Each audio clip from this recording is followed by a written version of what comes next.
आज हम सीखेंगे समबाहुभुजों के संदर्भ में सममिति।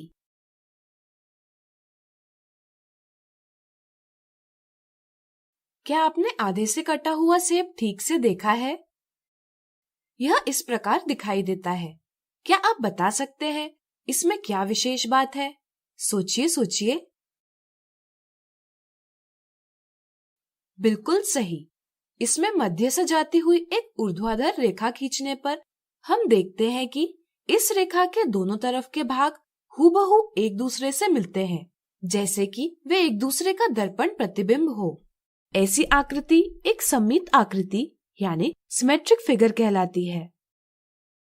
चलिए सममिति यानी सिमेट्री को और अच्छे से समझे। सममिति यानी सिमेट्री आपके लिए नई बात नहीं है। अपने जीवन में आपने कई वस्तुओं को देखा होगा जो सममित यानी सिमेट्रिक है, जैसे फूल, कैरम बोर्ड, एक पत्ता, कैंची और कई सारे। अब आप इस बहुभुज को देखिए। अगर हम इसके मध्य से इस प्रकार एक रेखा खींचेंगे तो हमें इस बहुभुज के दो भाग प्राप्त होंगे, दायां भाग और बायां भाग। यहाँ बायां भाग हूबहू दाएं भाग के जैसा है, लेकिन वह पार्श्व रूप से उल्टा है। अगर हम चित्र को इस रेखा के अनुदिश मोड़कर दायां भाग बाएं भाग पर रखें, तब हम देखते हैं कि दोनों भाग एक दूसरे को पूरी तरह से ढक लेते हैं। ऐसी स्थिति में हम कहते हैं कि आकृति सममित है। जब एक रेखा के अनुदिश मोड़ने पर आकृति का एक आधा भाग दूसरे आधे भाग को पूरी तरह से ढक ले, तब हम कहते हैं कि आकृति में रैखिक सममिति यानी लाइन सिमेट्री है। वह रेखा जिसके अनुदिश मोड़ने पर हमें रैखिक सममिति दिखाई देती है, एक सममित रेखा यानी लाइन ऑफ सिमेट्री कहलाती है। रैखिक सममिति का दर्पण परावर्तन यानी मिरर रिफ्लेक्शन से निकट संबंध है। अगर हम इसी आकृति में इस सममित रेखा के अनुदिश एक दर्पण रखें, तो हम देखते हैं कि बाएं भाग का दर्पण में दिखाई देने वाला प्रतिबिंब आकृति के दाएं भाग से हूबहू मेल खाता है। इससे आप क्या समझते हैं? सोचिए सोचिए। बिल्कुल सही। इससे हम समझ सकते हैं कि रैखिक सममिति के संदर्भ में आकृति का एक आधा भाग दूसरे आधे भाग का दर्पण प्रतिबिंब होता है। इस तरह से रैखिक सममिति के संदर्भ में हम कह सकते हैं कि दर्पण रेखा एक सममित रेखा ही होती है, यानी कि किसी आकृति में हम दर्पण रेखा की सहायता से हम सममित रेखा का पता लगा सकते हैं। ध्यान रहे, दर्पण परावर्तन में आकृति के अभिमुखों यानी ओरिएंटेशंस में दाएं बाएं यानी लेफ्ट राइट परिवर्तन होता है, जिसे हम पार्श्व व्युत्क्रमण यानी लैटरल इन्वर्जन कहते हैं। इसका अर्थ यह है कि आकृति का दायां भाग प्रतिबिंब का बायां भाग बन जाता है और आकृति का बायां भाग प्रतिबिंब का दायां भाग बन जाता है। अब क्या आप बता सकते हैं कि इस आकृति में कौन सी रेखा सममित रेखा है? सोचिए सोचिए। बिल्कुल सही। अगर हम रेखा N को देखें, तो यह रेखा आकृति को दो ऐसे भागों में बांटती है कि आकृति का एक आधा भाग दूसरे आधे भाग का दर्पण प्रतिबिंब बन जाता है। इसलिए हम रेखा N को एक दर्पण रेखा मान सकते हैं। चूंकि रैखिक सममिति के संदर्भ में दर्पण रेखा ही सममित रेखा होती है, इसलिए N एक सममित रेखा भी है। लेकिन अगर हम रेखा M की बात करें, तो इसके अनुदिश दर्पण रखने पर हमें दो ऐसे भाग प्राप्त नहीं होते जो एक दूसरे के दर्पण प्रतिबिंब है। इस तरह से रेखा M एक दर्पण रेखा और साथ ही साथ एक सममित रेखा भी नहीं हो सकती। अगर हम इस आकृति में इस प्रकार क्षैतिज रेखा L बनाएं, तो रेखा L भी आकृति को दो ऐसे भागों में बांटती है जो एक दूसरे के दर्पण प्रतिबिंब है। इससे हमें ज्ञात होता है कि किसी आकृति में एक से अधिक सममित रेखाएं भी हो सकती है। विशेषतः जब हम बात करते हैं समबाहुभुजों की, तो हम इनमें एक से अधिक सममित रेखाएं देख सकते हैं। समबाहुभुज एक ऐसा बहुभुज होता है जिसकी सभी भुजाओं की लंबाई बराबर होती है तथा सभी कोणों का माप बराबर होता है।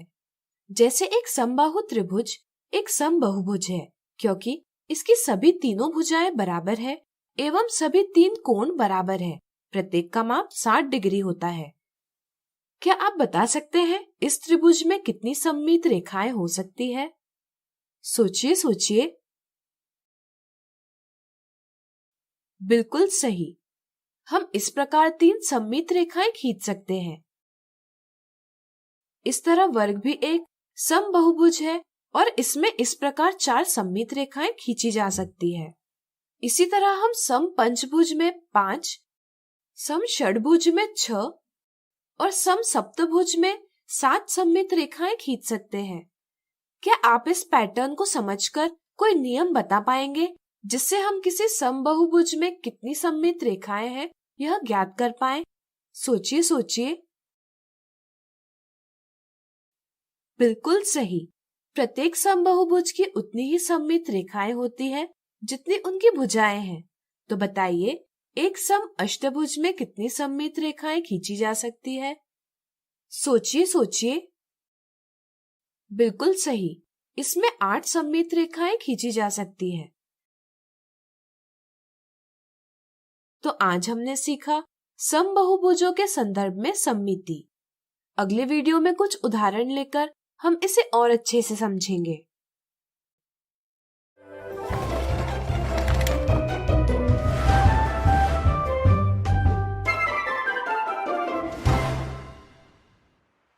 आज हम समबहुभुजों की सममित रेखाओं से संबंधित कुछ उदाहरण देखेंगे।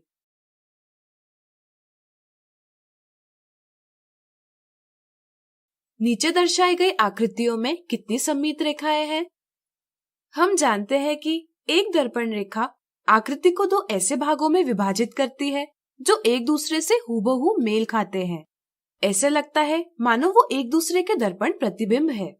रैखिक सममिति यानी लाइन सिमेट्री के संदर्भ में दर्पण रेखा को सममित रेखा माना जा सकता है। यानी कि हम कह सकते हैं कि सममित रेखा आकृति को 2 ऐसे भागों में विभाजित करती है जो एक दूसरे के दर्पण प्रतिबिंब हो। इस समझ के साथ हम दी आकृतियों में सममित रेखाओं की संख्या ज्ञात कर सकते हैं। अगर हम पहली आकृति में एक ऊर्ध्वाधर रेखा यानी वर्टिकल लाइन खींचते हैं तो यह रेखा पहली आकृति के 2 ऐसे भाग करती है जो एक दूसरे के दर्पण प्रतिबिंब है। इसलिए हम इस रेखा को एक सममित रेखा कह सकते हैं।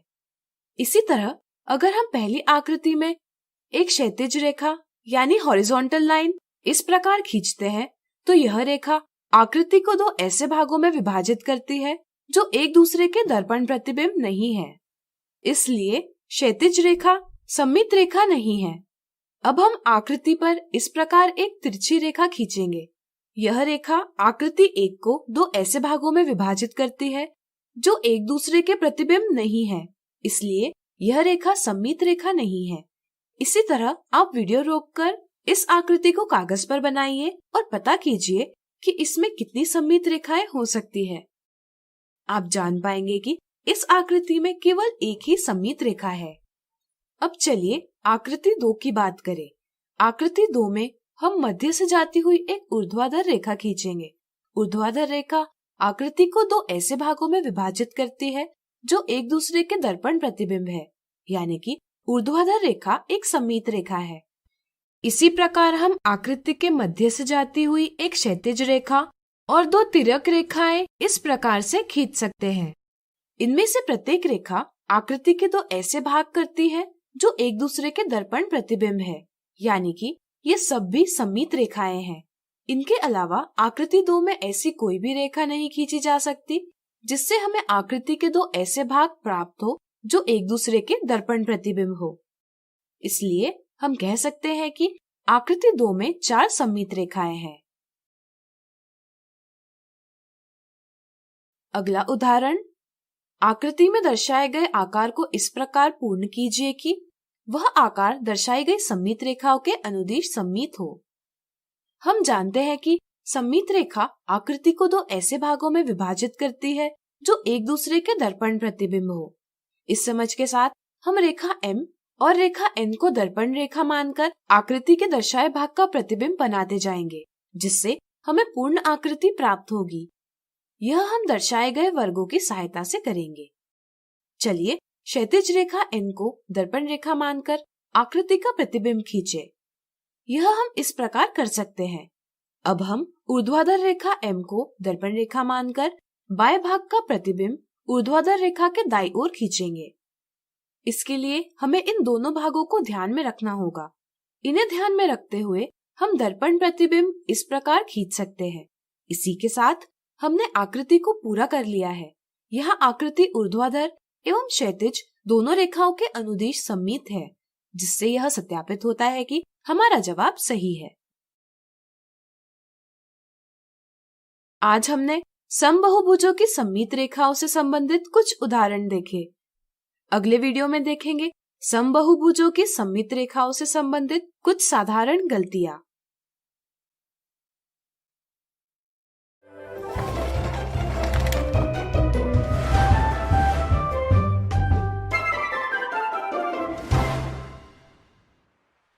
आज हम देखेंगे समबाहुभुजों की सममित रेखाओं से संबंधित कुछ साधारण गलतियां।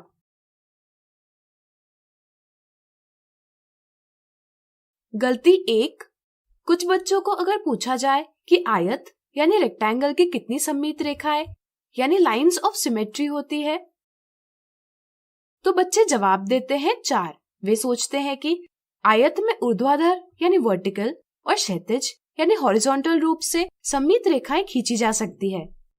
साथ ही साथ विकर्णों यानी डायगोनल के अनुदिश भी सममित रेखाएं खींची जा सकती है, लेकिन यह एक गलत समझ है। चलिए एक गतिविधि करते हुए इस मिथ्या धारणा को दूर करें। एक कागज लीजिए और उसमें एक आयत काट लीजिए, या यदि आपके पास आयताकार कागज है तो वह ले लीजिए। अब इस आयताकार कागज को किसी एक विकर्ण के अनुदिश मोड़िए। क्या आपको इससे एक दूसरे के संपाती भाग प्राप्त होते हैं? प्रयास कीजिए।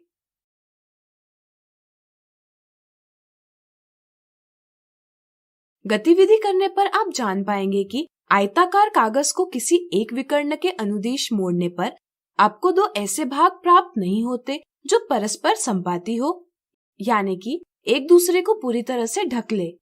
इसलिए आयत में विकर्ण के अनुदिश खींची गई रेखा एक सममित रेखा नहीं होती। यह बात जरूर है कि आयत को चौड़ाई की ओर मध्य से मोड़ने पर अथवा लंबाई की ओर मध्य से मोड़ने पर प्राप्त मोड़ का निशान आयत को दो परस्पर संपाती भागों में बांटता है। इसलिए आयत में सिर्फ दो सममित रेखाएं हो सकती है, एक लंबाई की ओर मध्य से जाने वाली और एक चौड़ाई की ओर मध्य से जाने वाली। गलती 2, अगर बच्चों को पूछा जाए कि निम्नलिखित आकृतियों में कितनी सममित रेखाएं हैं, तो बच्चे देखते हैं कि यहाँ आकृति 1 और आकृति 2 दोनों में 4-4 भुजाएं हैं। इसलिए वे सिर्फ भुजाओं के आधार पर बताते हैं कि दोनों आकृतियों में 4-4 सममित रेखाएं हैं, लेकिन यह एक गलत समझ है। अगर आकृति समबाहुभुज यानी रेगुलर पॉलीगॉन हो, केवल उसी स्थिति में सममित रेखाओं की संख्या भुजाओं की संख्या के बराबर होती है, अन्यथा नहीं। अगर हम देखें तो यहाँ पहली आकृति में एक वर्ग दर्शाया गया है जो कि एक समबाहुभुज है। इसलिए हम कह सकते हैं कि वर्ग यानी स्क्वायर की 4 भुजाएं हैं, इसलिए इसमें 4 सममित रेखाएं खींची जा सकती है। अगर हम दूसरी आकृति की बात करें तो इसमें एक समलंब यानी ट्रेपेजियम दर्शाया गया है जो एक समबाहुभुज नहीं है। इसलिए आकृति 2 में सममित रेखाओं की संख्या भुजाओं के आधार पर ज्ञात करना गलत है। इस आकृति में सिर्फ एक सममित रेखा खींची जा सकती है जो इस प्रकार है। गलती 3, कुछ बच्चे किसी आकृति में सममित रेखाएं तो सही प्रकार से खींचते हैं, लेकिन जब वे इनकी गिनती करते हैं तो गलती से प्रत्येक रेखा को 2 बार गिनते हैं। जैसे यहाँ उन्हें सममित रेखाओं की संख्या 12 प्राप्त होती है, जबकि वास्तविक रूप में सममित रेखाएं 6 है। इस तरह से उन्हें सममित रेखाओं की संख्या वास्तविक संख्या से 2 गुना प्राप्त होती है। इसी तरह कुछ बच्चे जिस रेखा से गिनती करना शुरू करते हैं, अनजाने में समाप्त भी उसी रेखा पर करते हैं। इस तरह से वे एक रेखा की गिनती 2 बार करते हैं। इससे वे सोचते हैं कि दी आकृति में सममित रेखाओं की संख्या 7 है, लेकिन यह भी एक गलत समझ है। सही गिनती करने के लिए हमें यह ध्यान रखना चाहिए कि हमें कौन सी रेखा से कौन सी रेखा तक गिनती करनी है। इससे गिनती सही प्राप्त होगी। तो आज हमने देखी समबाहुभुजों की सममित रेखाओं से संबंधित कुछ साधारण गलतियां।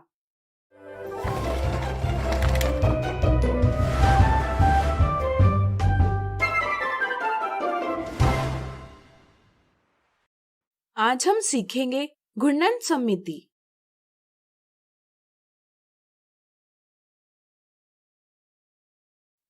ताश के इस पत्ते को देखिए। जरा सोचिए, अगर हम इसे केंद्र के चारों ओर 180 डिग्री पर घुमाएं तो क्या होगा? हमें हूबहू पहले जैसी ही आकृति दिखाई देगी। आपने हवाई चक्री के साथ जरूर खेला होगा। अगर इसे भी हम केंद्र के चारों ओर घुमाते हैं तो कुछ स्थितियों में हूबहू पहले जैसी ही आकृति प्राप्त होती है। अब रंगोली के इस चित्र को देखिए। अगर हम इसे भी केंद्र के चारों ओर घुमाएं तो हमें कुछ स्थितियों में हूबहू पहले जैसी आकृति प्राप्त होती है। इसी तरह कई ऐसे आकार हैं जिन्हें घुमाने पर हमें पहले जैसी ही आकृति दिखाई देती है। हम कहते हैं कि ऐसी आकृतियों में घूर्णन सममिति है, यानी रोटेशनल सिमेट्री है। आज हम घूर्णन सममिति की समझ बनाएंगे। इस आकृति को देखिए। यह 4 पंखुड़ियों वाले फूल की आकृति है। हम इसे इस प्रकार केंद्र के चारों ओर घुमा सकते हैं। जब कोई वस्तु घूमती है तो हम कहते हैं कि वह घूर्णन यानी रोटेशन कर रही है। घूर्णन करने से इस आकृति के माप या आकार में कोई भी परिवर्तन नहीं हो रहा। इसी तरह जब कोई वस्तु घूर्णन करती है तो उसके आकार एवं माप में परिवर्तन नहीं होता। यहाँ हम देखते हैं कि फूल की यह आकृति एक निश्चित बिंदु के चारों ओर घूर्णन कर रही है। घूर्णन वस्तु को जिस निश्चित बिंदु के चारों तरफ घुमाता है उसे हम घूर्णन का केंद्र यानी सेंटर ऑफ रोटेशन कहते हैं। जैसे यहाँ हम इस आकृति के घूर्णन के केंद्र को इस प्रकार दर्शाएंगे। कोई भी आकृति 2 दिशाओं में घूर्णन कर सकती है। जब आकृति घड़ी की सुइयों की दिशा में घूर्णन करती है तो हम कहते हैं वह दक्षिणावर्त घूर्णन यानी क्लॉकवाइज रोटेशन कर रही है। इसी तरह जब आकृति घड़ी की सुइयों की विपरीत दिशा में घूर्णन करती है तब हम कहते हैं कि वह वामावर्त घूर्णन यानी एंटी क्लॉकवाइज रोटेशन कर रही है। यह आवश्यक नहीं कि वस्तु हमेशा पूरा चक्कर लगाते हुए यानी कि 360 डिग्री के कोण में ही घूर्णन करे, बल्कि हम इसे किसी कोण के लिए भी घुमा सकते हैं। जैसे हम इसे 1/4 चक्कर के लिए घुमाएंगे। 1/4 चक्कर के दौरान आकृति 90 डिग्री के कोण से घूर्णन करती है। इसी तरह अगर आकृति को आधे चक्कर के लिए घुमाया जाए तो आकृति 180 डिग्री के कोण का घूर्णन करती है। इस प्रकार घूर्णन के दौरान घूमे गए कोण को हम घूर्णन कोण यानी एंगल ऑफ रोटेशन कहते हैं। अब इस आकृति को देखिए। मान लीजिए आकृति की यह प्रारंभिक स्थिति है। पंखुड़ियों को पहचानने के लिए हम इस पंखुड़ी पर एक छोटा सा चिन्ह बनाएंगे। मान लीजिए यह आकृति घूर्णन केंद्र के परित यानी चारों ओर 90 डिग्री का घूर्णन करती है। ऐसी स्थिति में हम देखते हैं कि आकृति पहले जैसी ही है। ऐसा लगता है मानो आकृति घूमी ही नहीं, यानी कि 90 डिग्री का घूर्णन करने से पहले की आकृति 90 डिग्री का घूर्णन करने के बाद की आकृति से सर्वांगसम यानी कॉन्ग्रुएंट है। अगर घूर्णन के बाद आकृति पहले आकृति जैसी ही दिखाई देती है, यानी कि पहले आकृति से सर्वांगसम होती है, तो हम कहते हैं कि आकृति में घूर्णन सममिति है। इसलिए 90 डिग्री के घूर्णन कोण पर हमें आकृति में घूर्णन सममिति यानी रोटेशनल सिमेट्री दिखाई देती है। क्या आप बता सकते हैं कि आकृति 90 डिग्री कोण के अलावा और कौन से कोण का घूर्णन करे जिससे हमें आकृति पहले जैसी ही दिखाई देगी? सोचिए सोचिए। बिल्कुल सही। 90 डिग्री कोण के अलावा अगर आकृति 180 डिग्री, 270 डिग्री या 360 डिग्री इनमें से किसी कोण में भी घूर्णन करें तो हमें पहले जैसी ही आकृति दिखाई देती है, यानी कि पहले स्थिति की आकृति की सर्वांगसम आकृति प्राप्त होती है। इसलिए हम कह सकते हैं कि इस आकृति के एक पूरे चक्कर में यानी 360 डिग्री के घूर्णन के दौरान हमें ऐसी 4 स्थितियां प्राप्त होती है जब पहले आकृति की सर्वांगसम आकृति प्राप्त होती है। एक पूर्ण चक्कर के दौरान आकृति अपने पहले की स्थिति में कितनी बार सर्वांगसम दिखाई देती है उसे घूर्णन का क्रम यानी ऑर्डर ऑफ रोटेशन कहते हैं। चूंकि यहाँ एक पूर्ण चक्कर में आकृति अपने पहले स्थिति में 4 बार सर्वांगसम दिखाई देती है, इसलिए हम कह सकते हैं कि इस आकृति में क्रम 4 यानी ऑर्डर 4 की घूर्णन सममिति है। अब आप इस त्रिभुज को देखिए, इसकी सभी भुजाएं बराबर नहीं हैं एवं सभी कोण भी बराबर नहीं हैं। क्या इस त्रिभुज में घूर्णन सममिति है? सोचिए। चलिए हम बताते हैं। जब हम इस त्रिभुज को 360 डिग्री यानी पूर्ण चक्कर के लिए घुमाते हैं, केवल उसी स्थिति में हमें इस त्रिभुज का सर्वांगसम त्रिभुज प्राप्त होता है। हम कह सकते हैं कि इस त्रिभुज में क्रम 1 यानी ऑर्डर 1 की घूर्णन सममिति है। साधारणतः प्रत्येक आकृति 360 डिग्री के घूर्णन के बाद फिर से अपने पहले की स्थिति में आ जाती है, यानी कि 0 डिग्री के घूर्णन पर आ जाती है, मानो घूर्णन हुआ ही नहीं। इसलिए प्रत्येक आकृति में क्रम 1 की घूर्णन सममिति होती है। उम्मीद है अब आपको घूर्णन सममिति की अच्छी समझ बन गई होगी। आज हमने सीखा घूर्णन सममिति। अगले वीडियो में हम देखेंगे इससे संबंधित कुछ उदाहरण।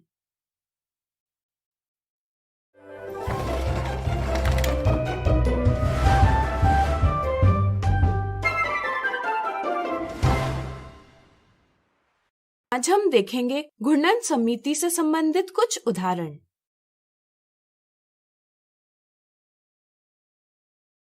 नीचे दर्शाई गई आकृतियों में घूर्णन सममिति यानी रोटेशनल सिमेट्री का क्रम पता कीजिए। हम जानते हैं कि एक पूर्ण चक्कर के दौरान आकृति अपने पहले की स्थिति से कितनी बार सर्वांगसम दिखाई देती है उसे घूर्णन का क्रम यानी ऑर्डर ऑफ रोटेशन कहते हैं। चलिए पहली आकृति पर विचार करें। हमारी सुविधा के लिए हम यहाँ एक बिंदु अंकित करेंगे। अगर यह आकृति दर्शाए घूर्णन के केंद्र के चारों ओर घूर्णन करती है तो वह 180 डिग्री कोण के घूर्णन पर एक बार और 360 डिग्री कोण के घूर्णन पर दूसरी बार पहली स्थिति की आकृति से सर्वांगसम दिखाई देती है। हम कह सकते हैं कि पहली आकृति में क्रम 2 की घूर्णन सममिति है। चलिए अब दूसरी आकृति पर विचार करें।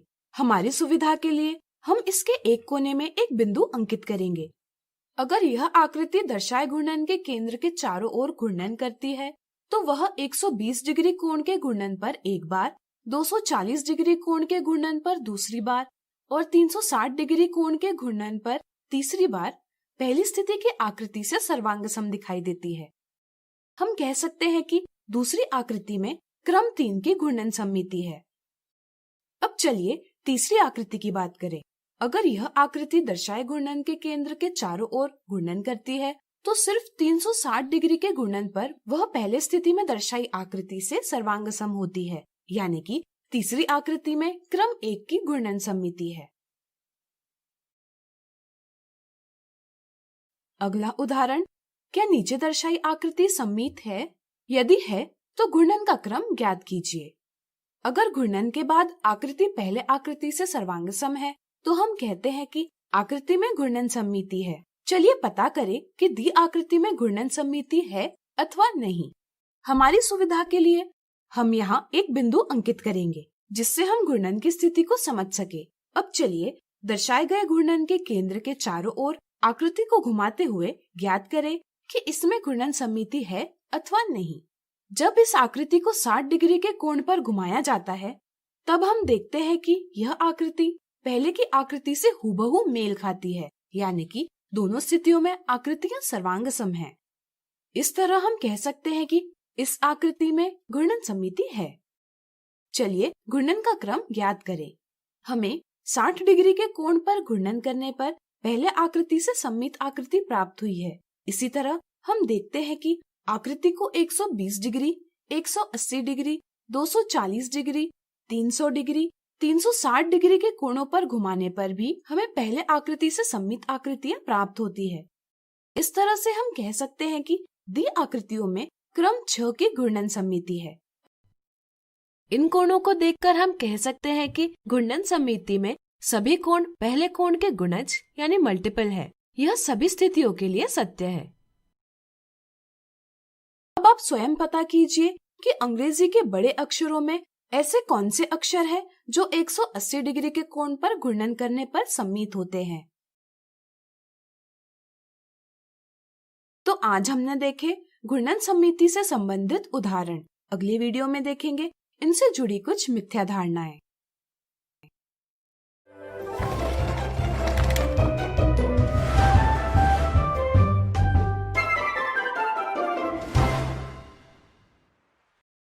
आज हम देखेंगे घूर्णन सममिति से संबंधित कुछ मिथ्या धारणाएं।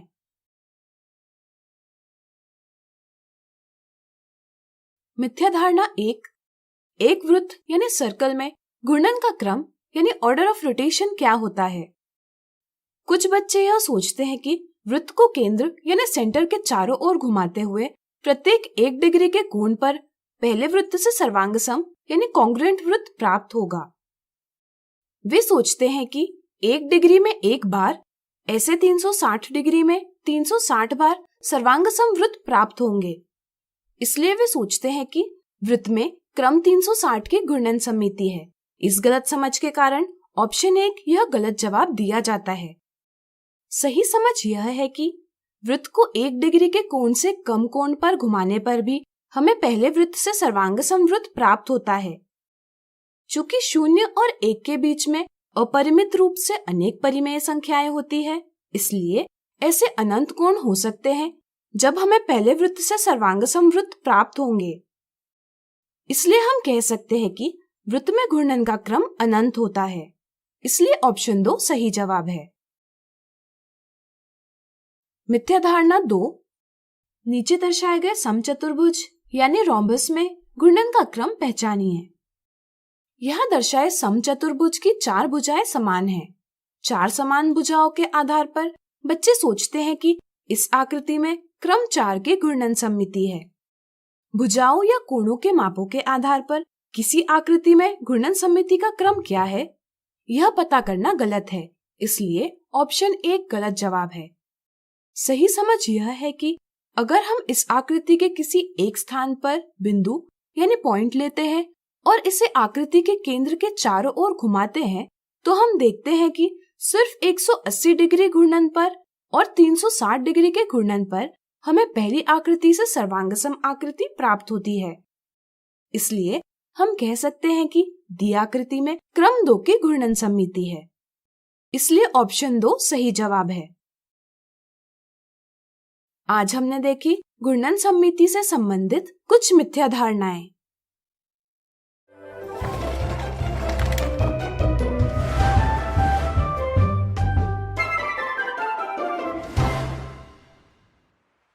हम सीखेंगे रैखिक सममिति और घूर्णन सममिति के विषय में। इस आकृति को देखिए। क्या आप बता सकते हैं कि यह आकृति सममित यानी सिमेट्रिक है अथवा नहीं? सोचिए सोचिए। चलिए हम बताते हैं। यदि हम इस आकृति के मध्य से जाने वाली ऊर्ध्वाधर रेखा यानी वर्टिकल लाइन खींचते हैं, तो यह रेखा आकृति को 2 ऐसे बराबर भागों में बांटती है जो एक दूसरे के दर्पण प्रतिबिंब है, यानी कि वे एक दूसरे से हूबहू मेल खाते हैं। इस प्रकार जब कोई ऐसी रेखा प्राप्त की जा सके जिसके अनुदिश उस आकृति को मोड़ने पर उसके दोनों भाग परस्पर संपाती यानी कोइंसाइड हो जाएं, तब आकृति में रैखिक सममिति होती है। इसलिए इस आकृति में रैखिक सममिति है, यानी कि यह आकृति सममित यानी सिमेट्रिक है। इसी तरह हम इस आकृति में एक क्षैतिज रेखा भी खींच सकते हैं, जो इसे दो ऐसे बराबर भागों में बांटती है जो एक दूसरे के दर्पण प्रतिबिंब है। हम कह सकते हैं कि यह भी एक सममित रेखा है। इन दो रेखाओं के अलावा और कोई भी ऐसी रेखा नहीं है जो आकृति में रैखिक सममिति दर्शाती है। इसलिए हम कह सकते हैं कि इस आकृति में दो सममित रेखाएं हैं। घूर्णन सममिति में आकृति की घूर्णन के पहले की स्थिति और घूर्णन के बाद की स्थिति एक जैसी होती है। अब जरा सोचिए, क्या इस आकृति में घूर्णन सममिति यानी रोटेशनल सिमेट्री भी है? सोचिए सोचिए। घूर्णन सममिति की जांच करने के लिए हम इस आकृति पर एक बिंदु दर्शाएंगे। ध्यान रहे, यह बिंदु आकृति का हिस्सा नहीं है। अगर इस आकृति को इसके केंद्र के परीत यानी चारों ओर घुमाया जाता है तो हम देख पाते हैं कि 180 डिग्री के घूर्णन पर आकृति हूबहू प्रारंभिक आकृति से मिलती है। इसी तरह हम यह भी देखते हैं कि यह आकृति 360 डिग्री के घूर्णन पर फिर से प्रारंभिक आकृति से हूबहू मिलती है। इसलिए हम कह सकते हैं कि इस आकृति में घूर्णन सममिति है। चूंकि एक पूरे चक्कर में आकृति दो बार प्रारंभिक आकृति से हूबहू मिलती है, इसलिए हम कह सकते हैं कि आकृति में क्रम 2 की घूर्णन सममिति है। इस तरह से इस आकृति में रैखिक सममिति और घूर्णन सममिति दोनों हैं। अब इस आकृति को देखिए और बताइए कि इसमें रैखिक सममिति और घूर्णन सममिति है या नहीं। इस आकृति में हम किसी भी प्रकार से एक सममित रेखा नहीं खींच सकते जिससे कि हमें आकृति के दो ऐसे भाग मिले जो एक दूसरे के दर्पण प्रतिबिंब हो। इस तरह से हम कह सकते हैं कि आकृति में रैखिक सममिति नहीं है। क्या इसमें घूर्णन सममिति है? सोचिए सोचिए। बिल्कुल सही। हम इस आकृति पर एक बिंदु दर्शाएंगे। ध्यान रहे, यह बिंदु आकृति का हिस्सा नहीं है। हम देखते हैं कि 180 डिग्री के घूर्णन पर और 360 डिग्री के घूर्णन पर आकृति प्रारंभिक आकृति से मेल खाती है। चूंकि एक पूरे चक्कर में आकृति दो बार प्रारंभिक आकृति से मेल खाती है, इसलिए हम कह सकते हैं कि आकृति में क्रम 2 की घूर्णन सममिति है। अब चलिए इस आकृति की बात करें। यह एक वृत्त यानी सर्कल है। वृत्त पर अपरिमित रूप से अनेक बिंदु होते हैं। हम वृत्त के केंद्र में से जाने वाली कोई भी रेखा खींचेंगे तो वह रेखा वृत्त को दो ऐसे बराबर भागों में बांटती है जो एक दूसरे के दर्पण प्रतिबिंब है। इस तरह से वृत्त में रैखिक सममिति है। वृत्त के केंद्र से जाती हुई अपरिमित रूप से अनेक रेखाएं खींची जा सकती है। इसलिए हम कह सकते हैं कि वृत्त में अपरिमित रूप से अनेक सममित रेखाएं हैं। इसी तरह हम घूर्णन सममिति की जांच करने के लिए वृत्त पर एक बिंदु दर्शाएंगे। ध्यान रहे, यह बिंदु आकृति का हिस्सा नहीं है। अब हम वृत्त को किसी भी कोण जैसे 0.1 degree, 0.5 degree, 1 degree, 10 degree, 80 degree इत्यादि के पारित घुमाकर प्रारंभिक आकृति से हूबहू मिलती आकृति प्राप्त कर सकते हैं। इसलिए हम कह सकते हैं कि वृत्त में अपरिमित रूप से अनेक क्रम की घूर्णन सममिति है। अब आप जरूर पता कीजिए कि एक षड़भुज यानी हेक्सागोन में कितनी सममित रेखाएं हैं तथा इसके घूर्णन का क्रम क्या है। तो आज हमने सीखा रैखिक सममिति और घूर्णन सममिति के विषय में। अगले वीडियो में कुछ और उदाहरणों से इसे और अच्छे से जानेंगे।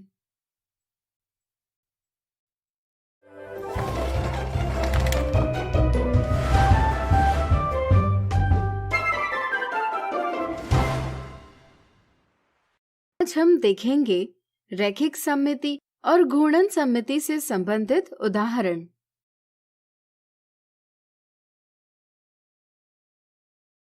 नीचे दी हुई आकृति में रैखिक सममिति यानी लाइन सिमेट्री और क्रम एक से अधिक की घूर्णन सममिति यानी रोटेशनल सिमेट्री दोनों है या नहीं ज्ञात कीजिए। जब आकृति को एक रेखा के अनुदिश मोड़ने पर आकृति के दोनों भाग परस्पर संपाती यानी कोइंसिडेंट हो, यानी आकृति का एक आधा भाग दूसरे आधे भाग का दर्पण प्रतिबिंब हो, तब हम कह सकते हैं कि आकृति में रैखिक सममिति है। यहाँ ऊर्ध्वाधर रेखा यानी वर्टिकल लाइन इस आकृति को इस प्रकार विभाजित करती है कि आकृति का बायां आधा भाग दाएं आधे भाग का दर्पण प्रतिबिंब है। इसलिए आकृति में रैखिक सममिति है। जिस रेखा के अनुदिश मोड़ने पर हमें रैखिक सममिति दिखाई देती है उसे हम एक सममित रेखा कहते हैं। इस आकृति में ऊर्ध्वाधर रेखा की तरह क्षैतिज रेखा यानी हॉरिजॉन्टल लाइन और तिरछी रेखाएं भी सममित रेखाएं हैं। आकृति में घूर्णन सममिति तब होती है जब घूर्णन के बाद आकृति स्थिति के अनुसार पहले जैसी ही दिखाई दे। एक चक्कर घूर्णन के दौरान अगर सिर्फ एक बार आकृति प्रारंभिक आकृति से मेल खाती है यानी पहले जैसे दिखाई देती है, तो हम कहते हैं कि आकृति में क्रम एक की घूर्णन सममिति है। लेकिन घूर्णन करते हुए अगर आकृति प्रारंभिक आकृति से दो या दो से अधिक बार मेल खाती है, तो हम कह सकते हैं कि आकृति में क्रम एक से अधिक की घूर्णन सममिति है। यहाँ हम देखते हैं कि अगर आकृति को केंद्र के चारों ओर 90 डिग्री के कोण पर घुमाएं, तो हमें प्रारंभिक आकृति से हूबहू मेल खाती आकृति प्राप्त होती है। इसी तरह अगर हम आकृति को 180 डिग्री, 270 डिग्री और 360 डिग्री के कोण पर घुमाएंगे, तो इन स्थितियों में भी हमें प्रारंभिक आकृति से मेल खाती आकृति प्राप्त होती है। इस तरह से आकृति के एक पूरे चक्कर में ऐसी 4 स्थितियां हैं जब आकृति पहले जैसे ही दिखती है। इसलिए हम कह सकते हैं कि आकृति में क्रम 4 की घूर्णन सममिति है। इस प्रकार दी हुई आकृति में रैखिक सममिति और क्रम 1 से अधिक की घूर्णन सममिति दोनों हैं। अगला उदाहरण, एक चतुर्भुज यानी क्वाड्रिलैटरल की रफ आकृति खींचिए जिसमें रैखिक सममिति न हो लेकिन क्रम 1 से अधिक की घूर्णन सममिति हो। एक समांतर चतुर्भुज यानी पैरेललोग्राम जिसका कोई भी कोण समकोण यानी राइट एंगल न हो और आसन्न भुजाओं यानी एडजेसेंट साइड्स की लंबाई भिन्न हो, इस सवाल का एक जवाब है। क्या आप बता सकते हैं क्यों? सोचिए सोचिए। चलिए हम बताते हैं। यह एक ऐसा चतुर्भुज है जिसमें हम कोई भी सममित रेखा नहीं खींच सकते, यानी कि इसमें रैखिक सममिति नहीं है। लेकिन यदि इसे केंद्र के चारों ओर 180 डिग्री के कोण पर और 360 डिग्री के कोण पर घुमाया जाए, तो हमें पहले जैसी ही आकृति दिखाई देती है। चूंकि एक पूरे चक्कर में 2 बार आकृति हूबहू पहले जैसी दिखाई देती है, इसलिए हम कह सकते हैं कि इसमें क्रम 2 की घूर्णन सममिति है। इस तरह से दिए सवाल का एक जवाब है एक समांतर चतुर्भुज जिसका कोई भी कोण समकोण न हो और आसन्न भुजाओं की लंबाई भिन्न हो। क्या एक समचतुर्भुज यानी रोम्बस भी इस सवाल का जवाब हो सकता है? सोचिए सोचिए। चलिए हम बताते हैं। समचतुर्भुज में 2 सममित रेखाएं खींची जा सकती है, यानी कि इसमें रैखिक सममिति होती है। लेकिन हमें ऐसा चतुर्भुज चाहिए जिसमें रैखिक सममिति न हो, इसलिए यह दिए सवाल का जवाब नहीं हो सकता। आप अपने दोस्तों से चर्चा करते हुए सभी चतुर्भुजों के बारे में सोचिए और पता कीजिए कि कौन से चतुर्भुज में कितनी सममित रेखाएं हैं और घूर्णन का क्रम क्या है। तो आज हमने देखे रैखिक सममिति और घूर्णन सममिति से संबंधित उदाहरण। अगले वीडियो में कुछ और उदाहरण देखेंगे।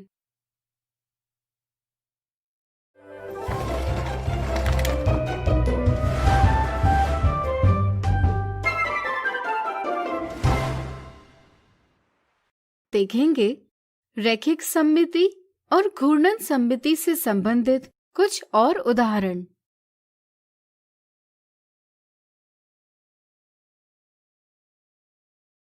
राहुल और मनीषा नीचे दर्शाई आकृति पर चर्चा कर रहे थे। राहुल का मानना था कि इस आकृति में दो सममित रेखाएं यानी लाइंस ऑफ सिमेट्री है एवं क्रम 12 की घूर्णन सममिति यानी रोटेशनल सिमेट्री है। लेकिन मनीषा का मानना था कि इस आकृति में 6 सममित रेखाएं हैं और क्रम 6 की घूर्णन सममिति है। ज्ञात कीजिए राहुल की समझ सही है या मनीषा की। यहाँ राहुल ने जरूर एक ऊर्ध्वाधर सममित रेखा यानी वर्टिकल लाइन ऑफ सिमेट्री और एक क्षैतिज सममित रेखा यानी हॉरिजॉन्टल लाइन ऑफ सिमेट्री खींची होगी और सोचा होगा कि आकृति में 2 सममित रेखाएं हैं। राहुल और सममित रेखाएं खींचना भूल गया होगा। इसी तरह उसने सभी कोनों की गिनती की होगी जो 12 है और समझा होगा कि यहाँ 12 कोने हैं, इसलिए घूर्णन सममिति का क्रम भी 12 होगा। यह भी गलत समझ है, इसलिए हम कह सकते हैं कि राहुल की समझ गलत है। आपको याद होगा कि यदि आकृति को एक रेखा के अनुदिश मोड़ने पर आकृति के 2 भाग परस्पर संपाती यानी कोइंसिडेंट हो जाएं, तो आकृति में रैखिक सममिति होती है और वह रेखा एक सममित रेखा कहलाती है। इस तरह से इस आकृति में इस प्रकार से पहली, इस प्रकार से दूसरी, इस प्रकार से तीसरी, इस प्रकार से चौथी, इस प्रकार से 5वीं और इस प्रकार से 6ठी सममित रेखा खींच सकते हैं। इसमें हम और सममित रेखाएं नहीं खींच सकते, इसलिए हम कह सकते हैं कि आकृति में 6 सममित रेखाएं हैं। घूर्णन सममिति की जांच करने के लिए आकृति पर एक बिंदु दर्शाएंगे। ध्यान रहे यह बिंदु आकृति का हिस्सा नहीं है। आपको यह भी याद होगा कि आकृति को घुमाने पर यदि वह पहले जैसी दिखती है तो आकृति में घूर्णन सममिति होती है। जिस कोण पर आकृति को घुमाने पर हमें घूर्णन सममिति दिखाई देती है उस कोण को हम घूर्णन का कोण कहते हैं। एक पूर्ण चक्कर में जितने घूर्णन के कोण होते हैं उनकी गिनती को हम घूर्णन का क्रम कहते हैं। यहाँ इस आकृति में 60 degree, 120 degree, 180 degree, 240 degree, 300 degree, 360 degree इत्यादि 6 कोणों पर घुमाने के बाद हमें घूर्णन सममिति दिखाई देती है। इस तरह से हम कह सकते हैं कि इस आकृति में क्रम 6 की घूर्णन सममिति है। इससे अब हम कह सकते हैं कि मनीषा की समझ सही है। अगला उदाहरण, नीचे दी गई सारणी को पूरा कीजिए। अंग्रेजी वर्णमाला यानी इंग्लिश अल्फाबेट के अक्षर सी के मध्य से जाती हुई एक क्षैतिज रेखा इसे 2 भागों में बांटती है, जिससे ऊपरी आधा भाग और नीचे का आधा भाग एक दूसरे के दर्पण प्रतिबिंब दिखाई देते हैं। इसलिए हम कह सकते हैं कि यह एक सममित रेखा है। इस रेखा के अलावा और कोई भी सममित रेखा सी पर नहीं खींची जा सकती। इसलिए हम कह सकते हैं कि सी में सिर्फ एक सममित रेखा है। इसी तरह हम सी को एक पूर्ण चक्कर के लिए घुमाएं तो हम देखते हैं कि सिर्फ 360 डिग्री के घूर्णन पर सिर्फ एक बार हमें पहले जैसी आकृति दिखाई देती है। इसलिए हम कह सकते हैं कि C में क्रम 1 की घूर्णन सममिति है। इसी तरह आप N की पंक्ति स्वयं भरिए। अब तीसरी पंक्ति के इस आकार को देखिए। क्या इसमें हम कोई सममित रेखा खींच सकते हैं? सोचिए सोचिए।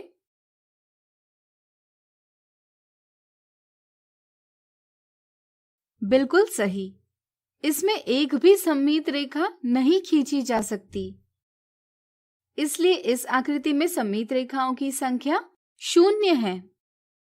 इसी तरह इस आकृति को अगर हम 120 डिग्री के कोण पर, 240 डिग्री के कोण पर और 360 डिग्री के कोण पर घुमाते हैं तो हमें पहले जैसी ही आकृति प्राप्त होती है। चूंकि एक पूर्ण चक्कर के घूर्णन के दौरान हमें 3 बार पहले जैसी आकृति दिखाई देती है, इसलिए हम कह सकते हैं कि इस आकृति में क्रम 3 की घूर्णन सममिति है। अब आप दिए सभी आकारों के लिए सारणी को स्वयं पूरा कीजिए। तो आज हमने देखे रैखिक सममिति और घूर्णन सममिति से संबंधित कुछ और उदाहरण।